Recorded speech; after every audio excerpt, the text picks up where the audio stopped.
So we've got Saul, we've got Kerry, what's your name? Pauline. And Genomics. Name is Jean. can I just... I mean, that's a question. Do you think being called Gene makes you more attracted to go into the world of genes? So my name's Mikey, and I spend my time with a microphone. So, yeah, is there something in that? I don't know. Anyway, so we've got Saul, we've got Jean. What was it again? Pauline. Pauline, that's right, and Kerry and Michelle. Michelle, and I'm Mikey, as I said. What do you want to talk about? What do you want to start off with?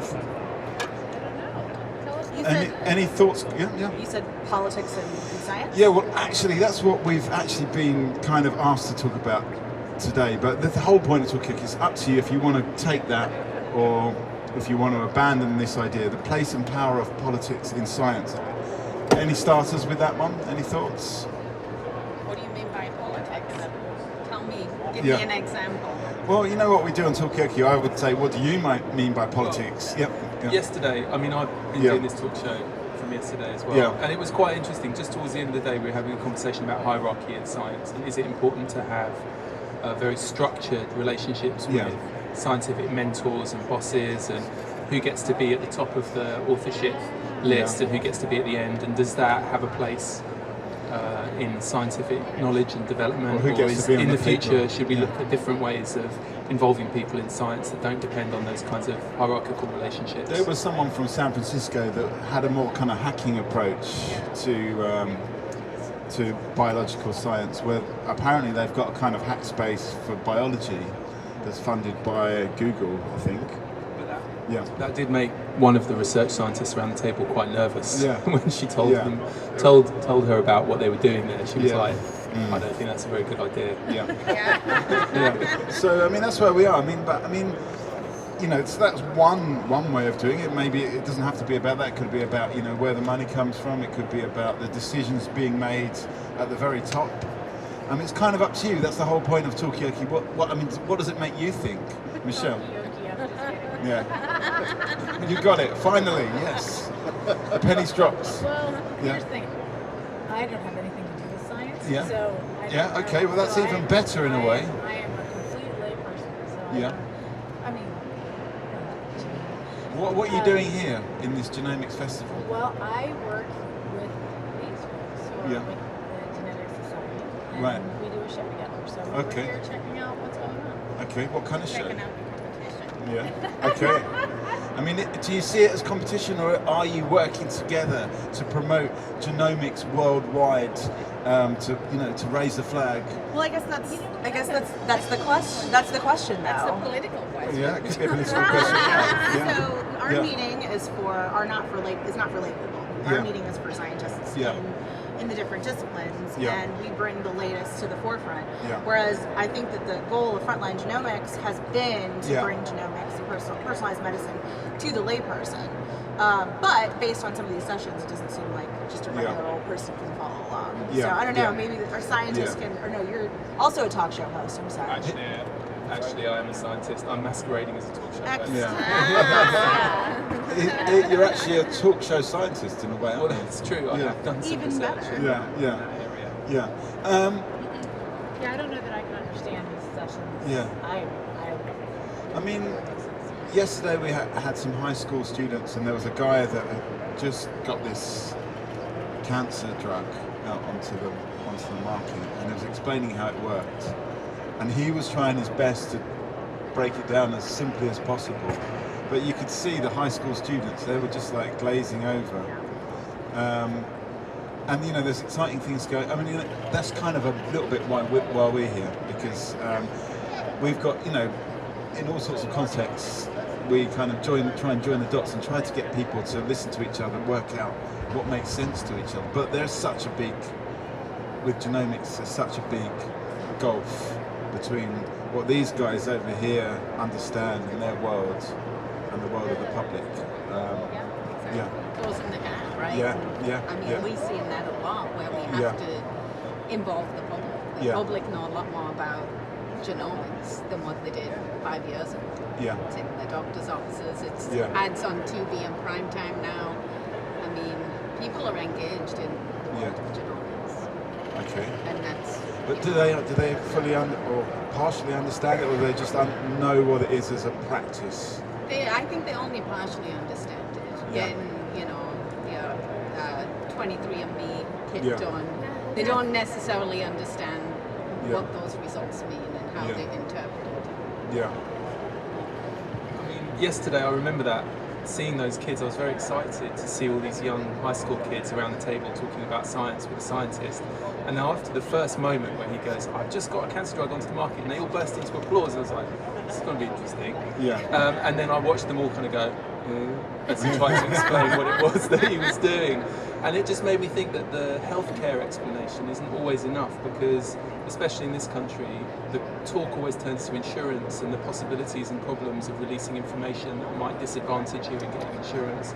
So it seems like there's all these different structures in society that can't deal with genomics, and the public understanding of it as a medical issue may not actually get the whole picture. It may not be enough to explain it in those terms, because it's like a one hit. But then the more ethical issues and the social issues don't get played very much. Do you think, will the impact, I mean, what do you think about genomics? Will it change the way, you know, we think of medicine or It has for me. I remember I was at the doctor's with my mom, and she's on a number of medications, and her recommendation from her physician was to have some testing done to find out what metabolized the most efficiently for her. Right. And that was new information for me that was even possible. Yeah. That she could avoid side effects because she was sensitive to things. Yeah. So we're starting as the public to be able to understand, and that was a big deal for me. Yeah, and I mean it's good in a way as well that the doctors, because I mean we've been doing this for a while, and I think last year the big complaint was, are the doctors really kind of actually following? So that's where I think our society comes in. Especially, I mean, ASHG. It's one of our missions is to educate healthcare professionals and the public about genomic science. And you know, we've recently expanded our offerings to healthcare professionals. You know, whether it be specifically cancer doctors, or you know, an offset of ASCO or something like that. You know, because everyday genomic knowledge is going to become more important in the clinic, and it is every single day. And so we want to work to make sure that these doctors have that information to be able to reliably give it to a patient, and that a patient feels comfortable receiving that knowledge, and not like, okay, it's just a mess of CATs and Gs. What does this mean? Yeah. What's that? How do I pay for it? Yeah. Yeah, exactly. No, I'm saying this outreach we do in right as a patient. Covered by your insurance, and exactly. Is it something that's even an option for me? Yeah. And then, like for the cancer drug, as a high school student, or even me, what I want to know is, well, show me a story about about how that. Yeah. I mean, are the stories actually there when it comes to genomics? The people, I mean, we were hearing a lot about this yesterday, that, you know, there was one guy saying there should be like a kind of radio show that dramatise some of these, you know, not necessarily true stories, but put it into a kind of human side. It's interesting. There are stories, you know, the 23andMe thing, even though I know it's been downgraded in terms of the recommendations they're allowed to give on a medical basis, it's still been very interesting. Like, there are loads of really fun stories. I was married, I've been married for a year before my wife's mum did a 23andMe test and discovered that she was Jewish, which was not a big deal. It's just like one matrilineal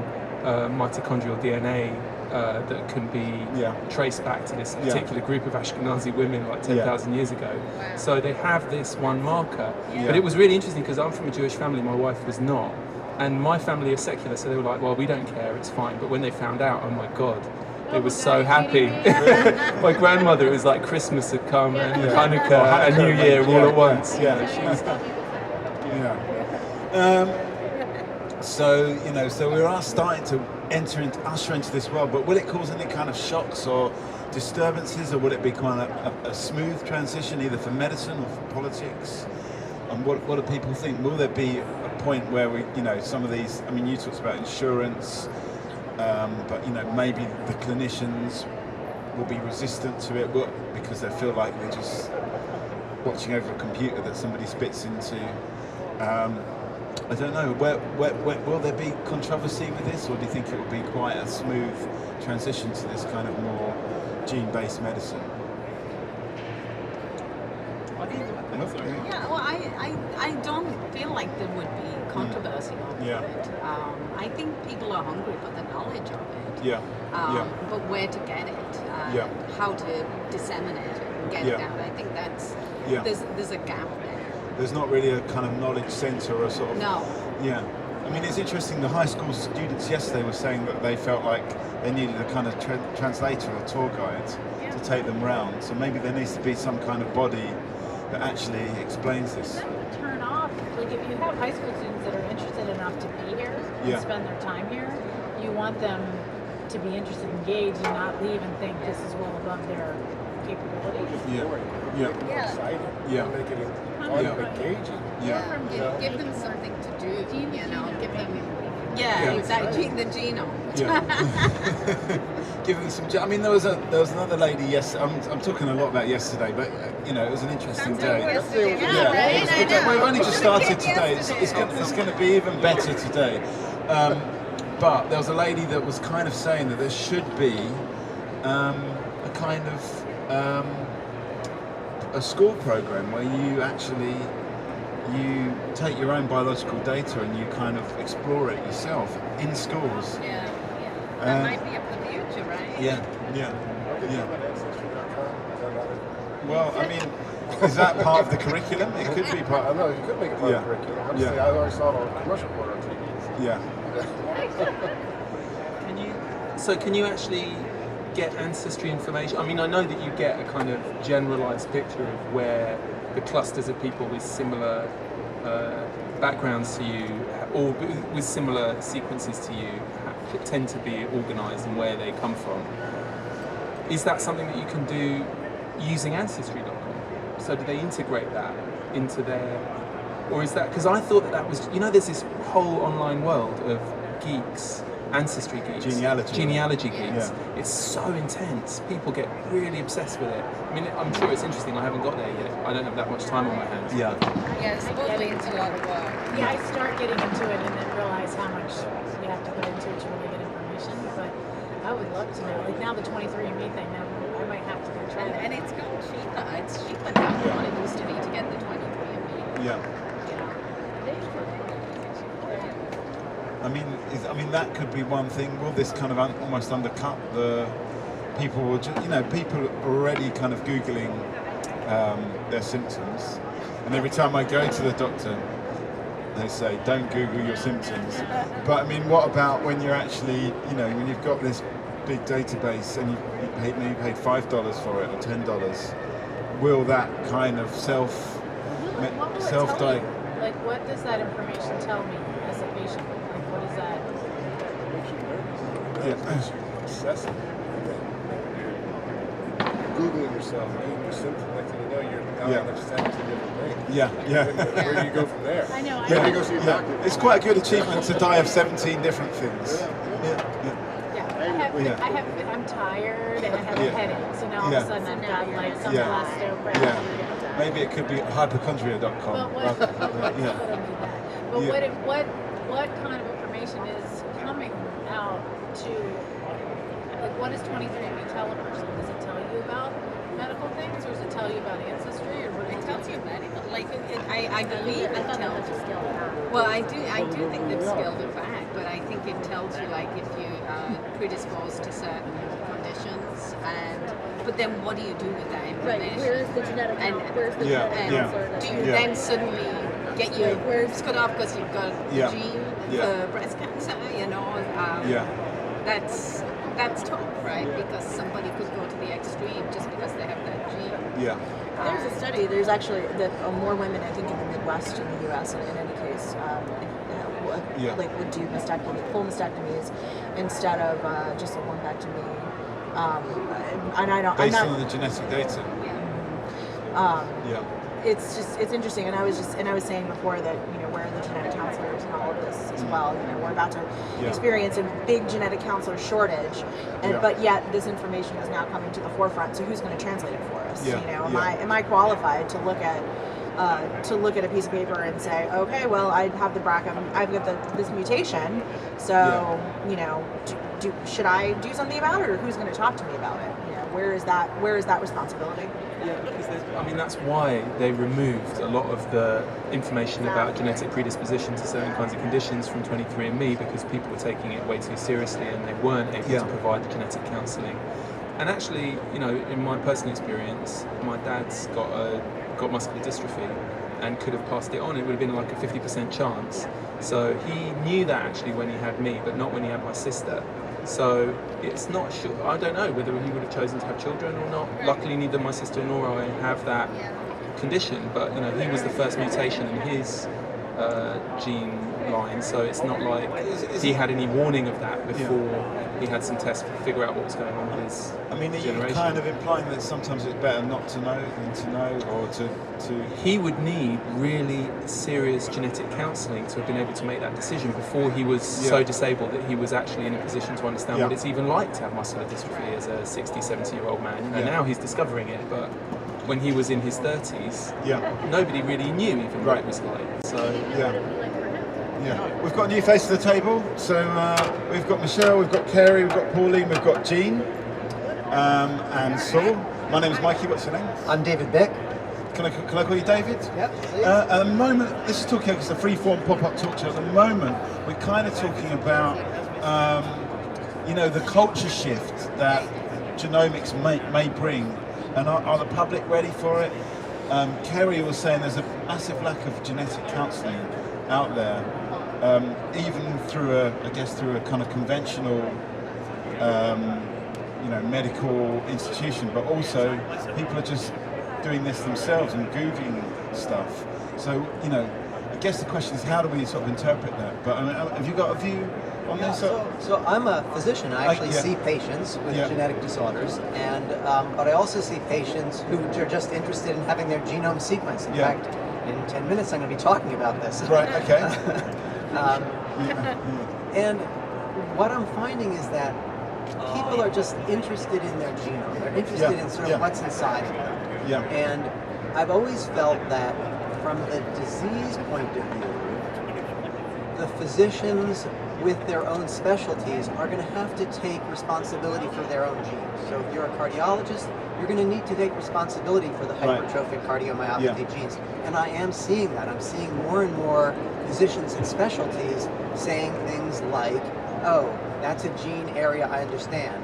Whereas the more traditional geneticists and genetic counselors are helping in those situations that cross disciplines, or where people aren't sure what to do. In this other arena where I'm having people come and talk to me and say, well, I'm just interested in what's in my genome, that's a very complicated space, because at one level, people can go in and say things like, oh, I'm interested in my family history and where I came from, and that seems pretty straightforward.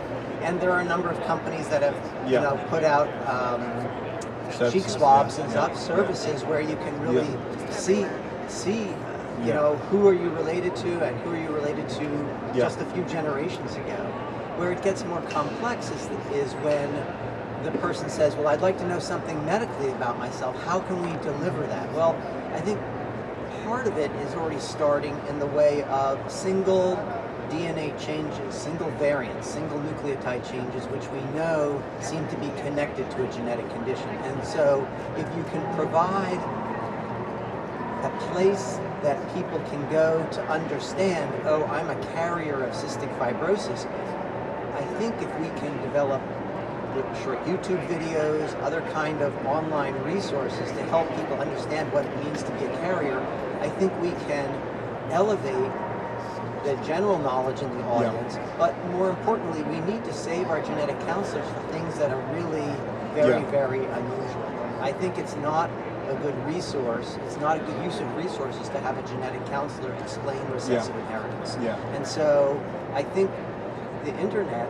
and, you know, all of these sort of online resources are really going to be the way to go.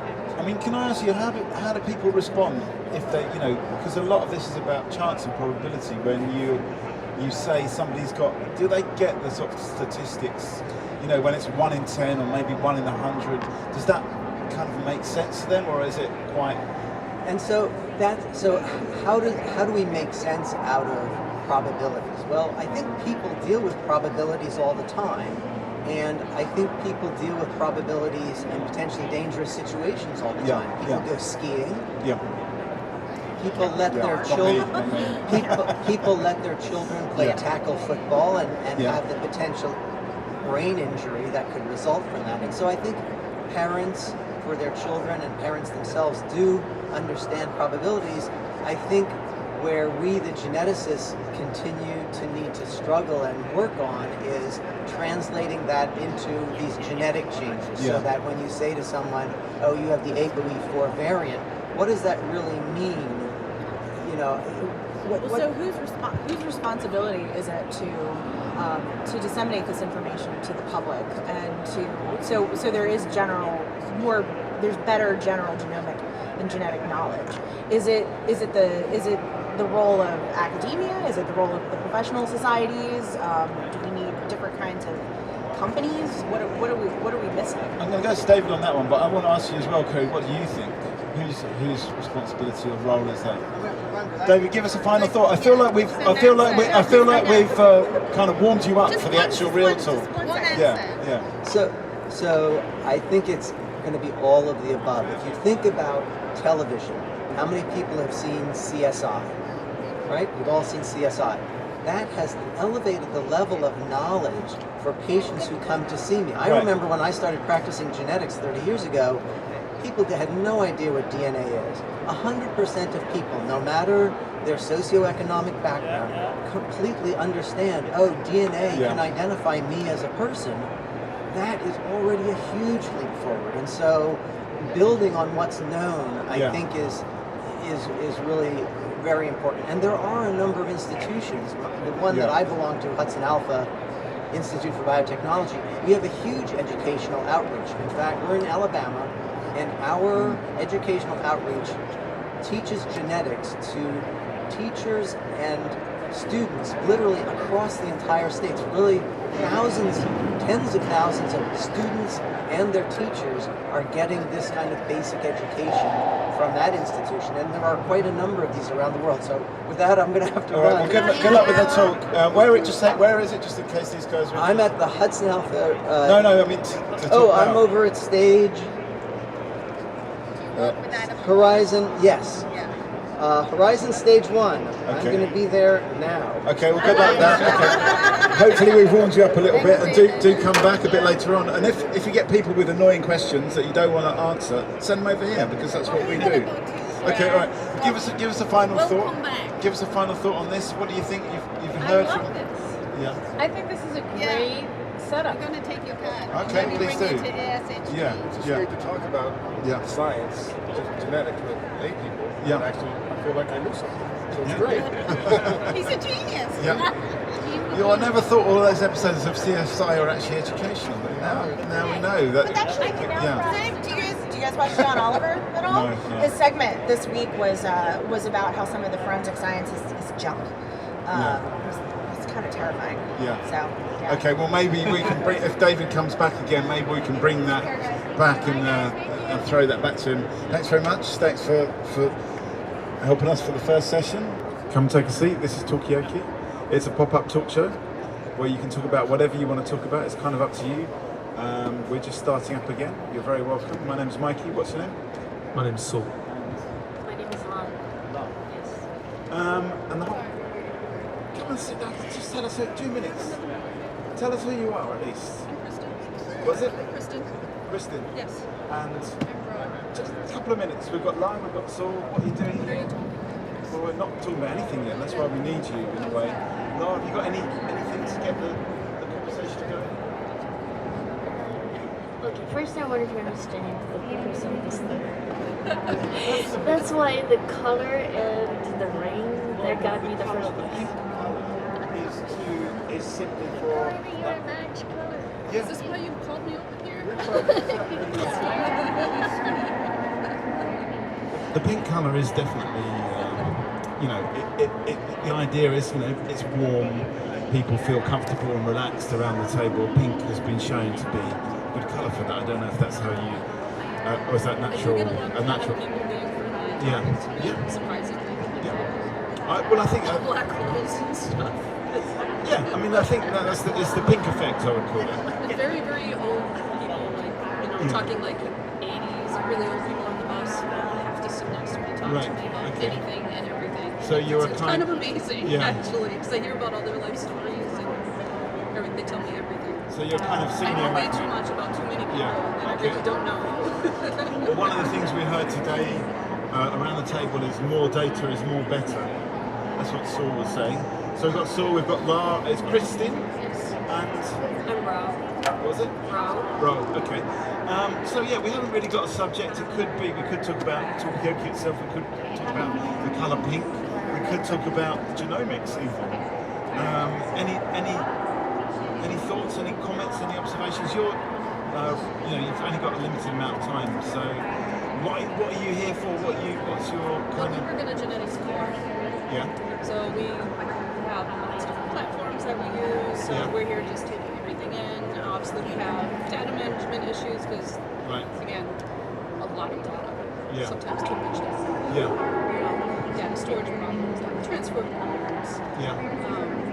So you're not necessarily you're not agreeing with the more data, more better. Sometimes. Well, that's not necessarily it. We just need better ways to handle it. Okay. Have you got any views on data? I think the data is being used very loosely. Like anything you save is data, but not everything is useful. Okay. So, because also right now I think the concept is that hardware is cheap. You just spend more and extend. You just put up more racks and you just dump it. Yeah. We don't have to figure out what we really need right now. So it's cheap, we just save it. It's better to save it than to get rid of it. So there's that sense. So it's that's just a physical thing. So when I see more data is better, then the data needs to have value. So there's information, there's knowledge that comes out of just a bunch of disks. So there's a I wouldn't say misunderstanding, but I think if people just throw these words around just to be, trendy in the ink, so like a data science. Storage management, that's not really science per se. You do not learn. You have to be more intelligent to get things out of it instead of just, we need to have LIMS system, we need to have this database, we need to have whatever fancy ways to do it. So that's my view. So I disagree, data is better because we misuse the concept of data. Are we a bit too blasé about Maybe a better, more grammatically correct way to put it would be more data, more problems. More data, Should it be mo data? Mo data, mo problems. Mo data. But I wasn't actually saying that I believed in that. Actually, I was actually saying that I thought one of the reasons that machine learning tends to fall over in some applications is that the assumption is that the more data you have, the more problems you'll be able to solve. But I don't think that is always the case for exactly the reasons that you just described. I agree with that. Have you got any views on data, Ryan? I don't think that blindly collecting data will be of any value. I think it's more beneficial to set goals for what you want and then collect data based on that, because right now there have been issues in the field where there's just so much available and there's nothing to do with it. Nobody really knows what to do with it because that wasn't a thing before. So it's all being stored just for some future understanding. For the sake of having it. Is it kind of a bit like a kind of obsessive collectors kind of thing where we're just collecting all this data just because we can? I mean, if people are for instance, if people are paying to have their samples sequenced and then they get all this data, they paid for it. They want it all. And even though they don't know what to do with it, even though they decided sequence, coming from the core, we run into that a lot. So yes, I want this sequence. And all right, I got this back. What do I do with it now? I have all this stuff. It's I have gigabytes worth of stuff, and they have no idea what to do with all of that. And they probably only need maybe. You only really need. But they want all of it. It's actually the same problem with my mother-in-law's garage. It's too big, so it's just full of all kinds of camping gear. And it's always full, but she doesn't need any of it. So in a way, the junk extends to the amount of storage space you've got to store it. It's that. So, just speaking of the garage. Yeah. I was cleaning out an old house last few days, and the one engineer who came in, he said he's so frustrated because he goes around to check out the houses. He's like, the garage is not for garage, it's just for stuff. Yeah. And when that's full, people get a shed. When the shed is full, just get another shed. Yeah. So, and the cars are out on the street. Right. So it's the same idea. Yeah. I mean, is this just a facet of human behaviour? The more storage we've got, the more stuff we store, rather than actually storing the useful stuff. Yeah. When I lived in the suburbs and I rented a much bigger place, I had all of this stuff. And then when I moved into Boston, I found like, no. So, but if I move back into the suburbs, I mean, I guess same thing. It's like if you have the space, you're going to have the space. Moving this back to genomics, what would a kind of minimalist, kind of like urban living kind of approach be? You know, where you've basically got one USB stick that's got all of your work on it. Could that work? Yeah. So I've been, I'm a bioinformatics scientist, so I've been dealing with all these kind of issues. So like raw data, I really don't have a lot of attachment to it. Yeah. That's the value, you know. Well, of course, that's what we are supposed to do. So there's that. So when I leave, like if I change a job, I only need a very little space to back up. Like all these the tools that I use or something that I wrote. It doesn't matter what raw data I'm going to be working on. So as long as I have that, it's all fine. Is it down to a lack of understanding? Do you think that people just store these big racks full of data, they don't know what to do with it? Is it about understanding? I think the key is because it's cheap. Yeah, you do it because it's cheap. Think yes. Okay. Yeah, I think that makes sense. If you give them a space to store it, they're just going to store it. And,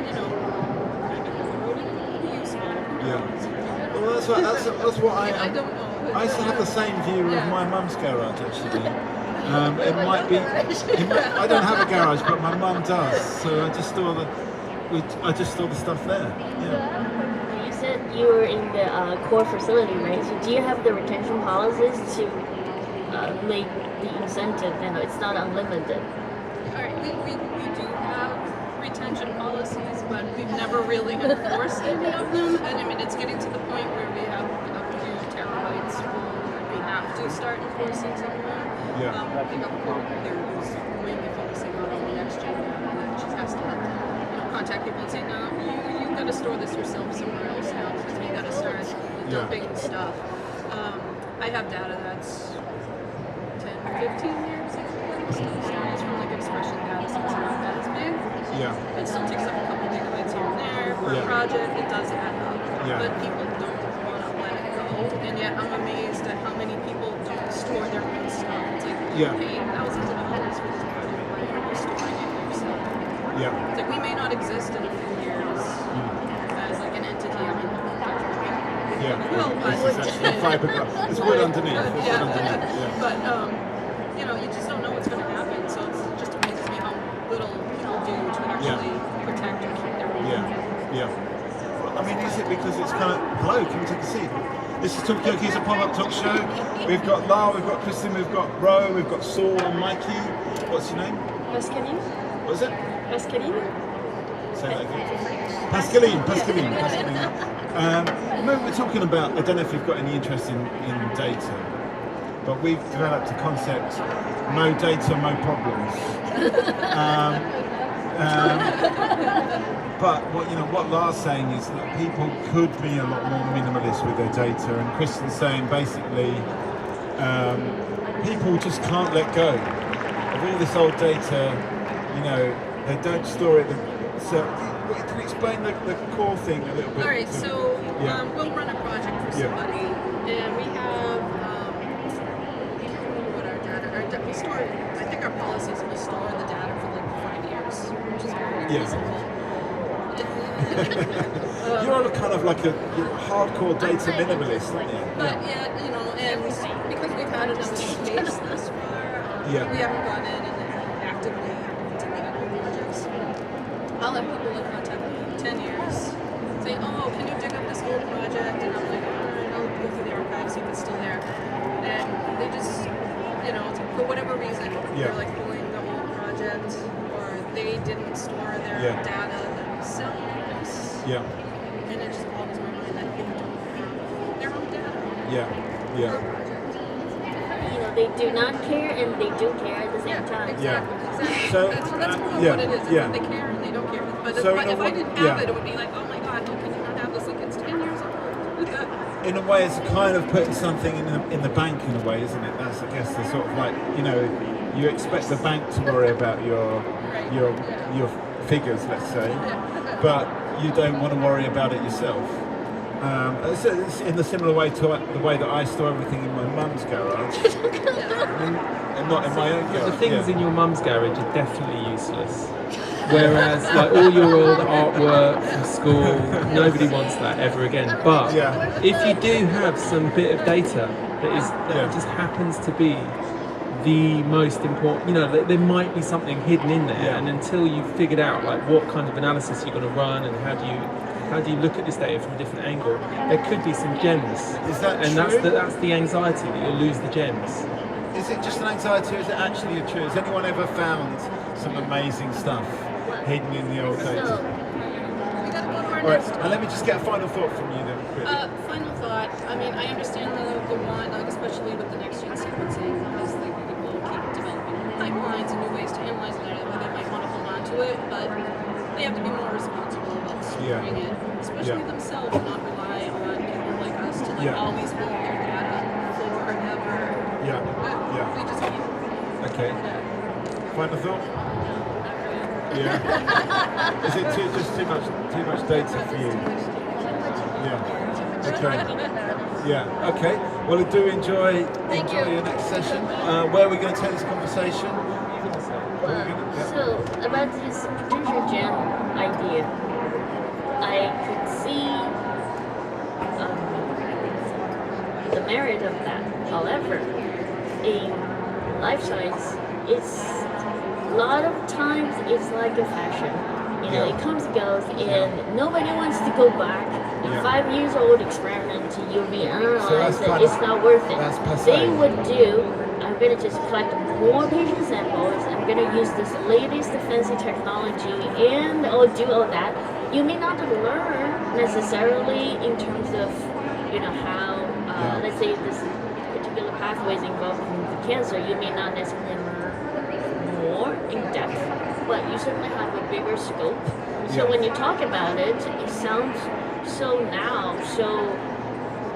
it's just, you know, it has more of this buzz, so people will go for it. You want a publication, you wanted to talk to the investors or whatever. Who is going to hear you? You sit there back in the corner. If you find the right person, use the right methodology, go through this. What do you get out of it? Other than just, I'm doing this for a hobby. So my PhD advisor, you know, he retired. He's doing this for a hobby. He's still going back to the ribosomal world. Like RNA world versus DNA world, the early evolution, and then there's like two old guys. They're doing it for a hobby. So in a way, it's really interesting. It's Yeah. really interesting. But when I was his PhD student, he wouldn't want me to work on it. I was like, you cannot publish it. It's like the idea is not exciting. So should we get retired people to be these kind of data, you know, to host all this old? No, they don't care about how much data you have. They have this one idea and then they will just go deep. So that's like the kid in the sandbox. It's not reliable. I mean, I'm quite interested in this idea about the life science being a kind of very fashion-driven. This analogy is not dead yet, because it is a bit like the way that people, when they retire, will often go work at Goodwill, and you just like empty out your garage into Goodwill every now and again, and then they go through it all and like find all the things that you could potentially sell. And you are trying to hire, like this new PhD students, they don't want to work on these kind of older stuff. And after they graduate, you are looking for, I don't know what kind of people you will be looking for to work on this, because what are they getting better? what are they going to get out of it? You know, if they're gonna new people want new data. Exactly, they're really gonna work new things. So it is. Okay. Not mine now. Well, let's just bring PhD students definitely shop at Goodwill. Do they? For clothes, for clothes, not for projects. Okay. Definitely not for publication. Yeah. Okay, the LNG's fallen down, it's broken, just like an old set of data. Okay, Pascaline, have you got a view on this? Do you care about data at all? It's fascinating. As I talk, I have a view. I don't really work on data too much. I actually ask Lan to help me with my data. That's really nice. What are you doing and why do you need the help? Oh, analyzing data because we can get so much data and not to know how to do it. Or manipulating them in a way that gives the right answer. It's very common. So I always want some expert to look at my data before I conclude something wrong from it. Okay, so it's more like a kind of fact-checking kind of artifacts versus real significance. So basically you need that, but you don't really want to deal with it yourself. You want to pass it on to. I do. I just know I can't. Okay. I love it, but I know I know the feeling. I know my limits. Yes. Yeah. What are you working on? Could you say? I'm in a transition. Recent transition. Yeah. Yes. But I'm moving to New York. Okay. Do you have any contacts in New York? Any contacts in New York? Any contacts I'm from the UK. I've got contacts in London and Durham. Actually, I'm going to switch from next-gen sequencing to drug discovery. So Why? Why? Because I spent some time there and I want to learn something new. Okay, so you're a little bit bored of that. After working 7 years for a company, and you just want to explore new. And need to move on to something exciting and new. I mean, this goes as well with the kind of thing that it has to continually move on. It has to actually stay interesting. You can't be. No, that's not necessarily fashion in that sense, but you're interested. You want to try different things because from working on this, you realize this potential application, for example, is more interesting. And in my case, I want to go back to the cancer research and the discovery, more exploratory kind of work. Because we are in a company that makes a diagnostic product. But over the time, I realized the diagnostic, yes, it's released the disease related, but this product itself, people working on the product, actually they are very, very, very far away from the disease itself. So you want to get closer to the disease. Correct. Okay. And I think that. Okay. that totally makes sense. Do you feel the same way?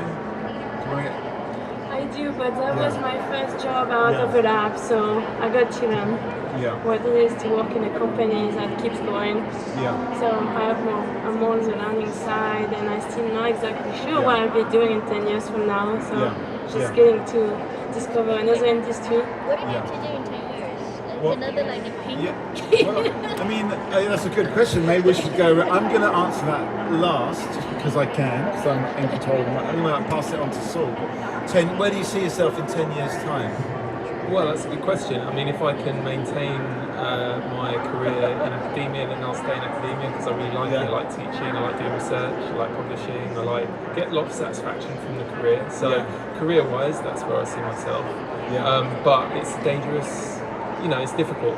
It's difficult to stay in academia, and there aren't that many senior jobs. So as you get higher up the tree, it gets harder to hang on. And I only finished my PhD this. That's your fault. That's all of these. That's the fault of all the people here that we're actually clearing these people and actually it's not helping the careers of the younger people. That's my first answer. Ask me again in a few weeks. Okay. All right. Well, we will too. I'm at Tufts. So you're local. Just up the road. I just moved 8 months ago from London to Boston to work, to do a postdoc. Where do you see yourself in 10 years? I don't know, maybe I'll go back to France. Is there a lot of this kind of work in France? No, there's not that many work opportunities That's why when I came to Boston for a postdoc as well, and then I just got a job offer I never had here in France. So that's why I'm staying, and just a lot of good opportunities there. But in 10 years' time, do you think that genomics will grow, or some kind of biological science will grow in France? Will it become bigger there? It's more about mentalities than actually science. There are very good people, very smart people over there, but they don't know how to start a company. Right. And they are worried and afraid, where people here are just not. Yeah, they're more straightforward here. Is that what? What? Yes. Okay, we've hit the topic. We need a sound effect for that. If Macron's Jupiterian presidency works out for him, then there'll be loads of jobs in genomics in France. But I'm not going to put any money on that. Is it down to politics, do you think? Or I think what you were saying, Pascalina, is much more about the mindset and the culture than is it about the politics, or is it about the culture of how France works and how companies begin? It's more about the culture. There's a lot of good sides I miss because I grew up in France. Like healthcare. I'm moving to a startup and the plan is bad. And I'm like, oh, what if I'm sick? Well, in France it's just type of things that you're just going to have good healthcare, but there's another part of it is like sometimes you just have to go for it and then take risks, and I'm not ready to do it. Okay. So 10 years. I'm gonna answer it in a minute. I think I want to be traveling around the world. Maybe I would do it in 1 year. Okay. Are you going to be doing more data science? Are you going to be doing something different in 10 years? Well, I don't like the word of data science. Oh, sorry. It's just like, big data science is more these buzzwords. I think the people who are using it don't really know what it is. That's me, I don't know. No, I'm sorry. I'm a talk show host. So how would you... I would like to be more specific in this particular cancer-related area.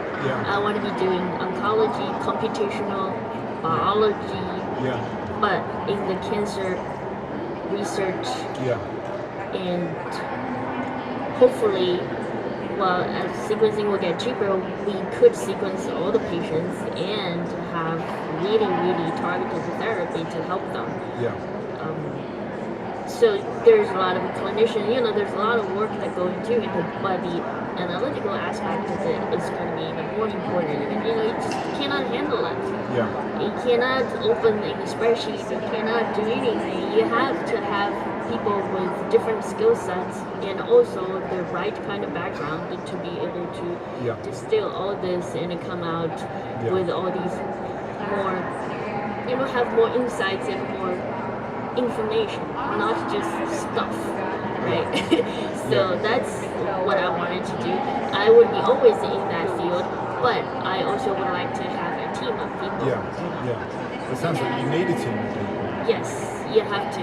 But you need to have the right mindset to approach it. So, and then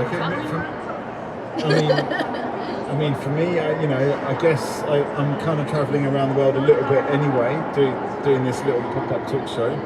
But in 10 years, maybe this will be done. I won't need to go myself. Maybe this will be done by a robot, Mikey. That will ask the question. It's always going to be the most important and intriguing aspect of it. You can have a webinar, you could have, all of these conferencing things, but with the human component, you cannot replace that. I don't think it shouldn't. Okay. You might as well just have loads of robots around the edge as well then. That could work as well.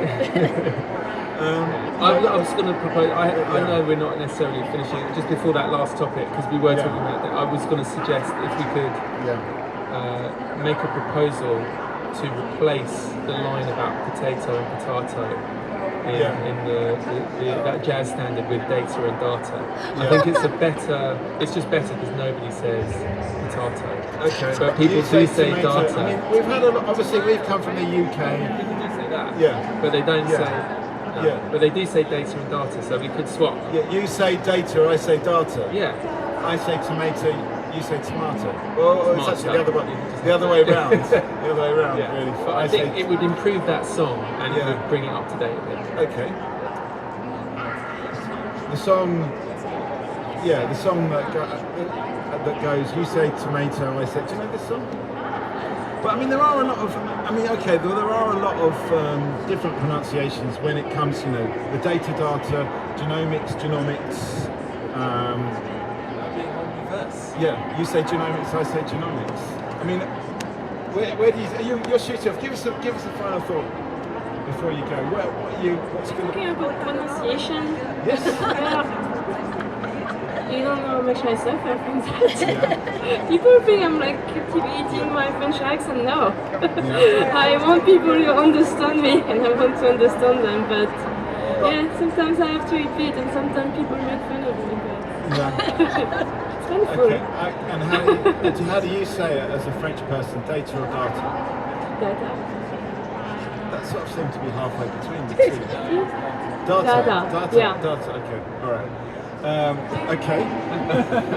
I'm glad we ended on such an intellectual level. Yeah. Is it my data, my problems? Okay. Final thought. Okay.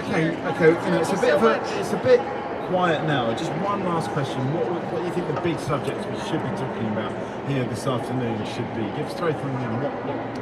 What should be the big subjects? That's my final question. Just give something from me, for Saul to throw back in. Should data be free? Okay. Should data be free? I think that's a brilliant one. Yeah. How much of the research is driven by market versus real health concern and topic? Are you saying that the market is not the same as the genuine health concerns? Is that two different things?